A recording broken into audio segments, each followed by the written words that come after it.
My life had been somewhat ruined by an experience I had when I was younger. I think so often back to the time my experience happened. Nobody ever believed my story at the time, so I decided to write it now for the world to see. It began really when I was 14 or so, when my family moved home. My dad had been offered a job with better pay, and a mere week later, we had sold our house and rented an apartment in the town we moved to. It was during the summer we moved, so it was simple starting at my new school. When term began, I nervously walked from our apartment building to the school, which was rather close. I hadn't had the chance to meet any local kids, so I didn't know anybody, and was scared of having to make new friends all alone. I don't recall really speaking to anybody that morning. I was too shy. I just took my timetable in a slightly trembling hand and looked to see what my first class was. Math, in room 104. I checked the little school map handout I had been given. I looked at that map over and over. I couldn't see my class number at all, and by then no staff were around me and I began to panic. Where the hell do I go? I noticed on the layout of the building that there was a whole section to the right of the school that seemed to have plenty of classroom-sized rooms, but no numbers. The class numbers on the far left of the school were numbers 300 to 310. The center of the building had rooms designated in the 200 to 230 range. I decided my classroom 104 would logically be to the right. I walked down long corridors. Most of the other students were not new, and so they had already made it to their classes, whilst I contemplated my map. Because of this, the corridors were now deserted. In retrospect, I should have just found the help desk and asked them to give me directions, but I was so shy I'd rather try and do it alone. Anyway, I followed the building layout at the end of an eerily quiet and long corridor. My passage was blocked by a rather old-looking wooden double door that didn't open when I pushed. This seemed wrong, like this part of the building was not meant to be entered. I played with the idea that someone had accidentally shut them, or maybe I just wasn't pushing hard enough. I rammed into the doors with my shoulder, and with a scraping sound of metal on wood, they opened. I realized then that I had broken the bolts on the other side of the door, which were brittle with rust. Horrified at having broken a door lock on my first day, I was about to turn and run from the scene and just ask someone to help find my class. I obviously shouldn't be in this part of the school. The new corridor was old and dusty.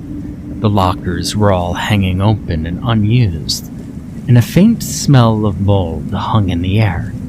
But as I turned, I noticed the numbers painted on the glass windows of the doors along the corridor.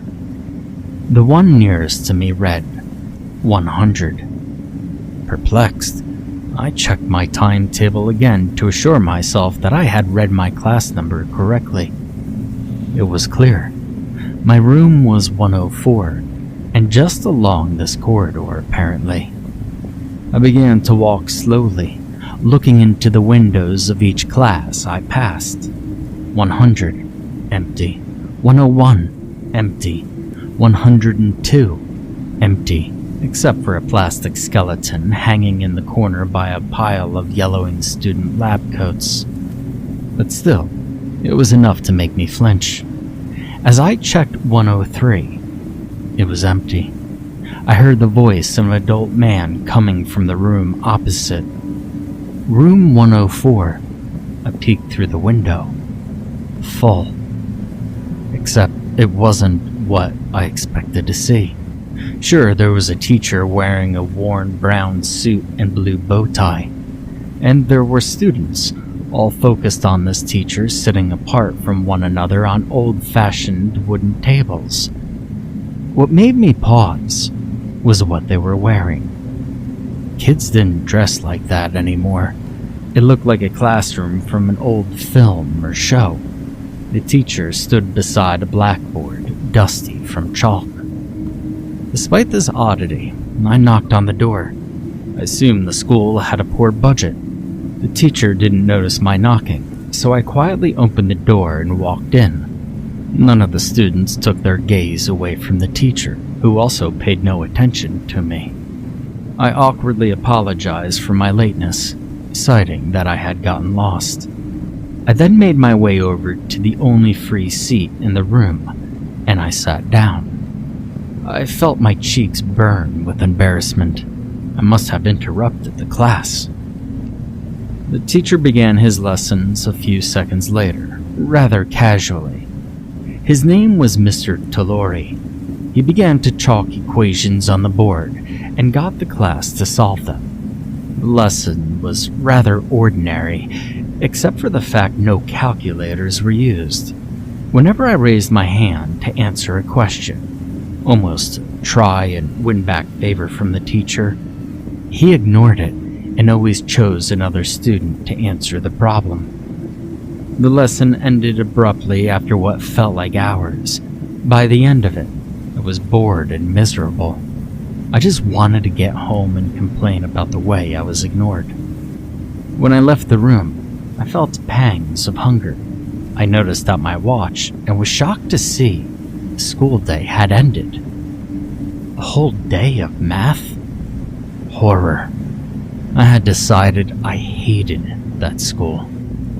I walked slowly home, going over the day's events in my mind. It was all very weird, but I supposed I would get used to this new school eventually. When I got home, my mother was talking on the home phone. Her face displayed confusion. She heard me come in and frowned when she saw me. She looked somewhat angry and asked whoever was on the other end of the phone line to hold. And then she accused me of skipping school. Confusion followed. I told her I was in class all day, but apparently the school had phoned to say I wasn't in any lessons and hadn't seen me after I collected my timetable. I said I was in Mr. Talori's class in room 104 all day.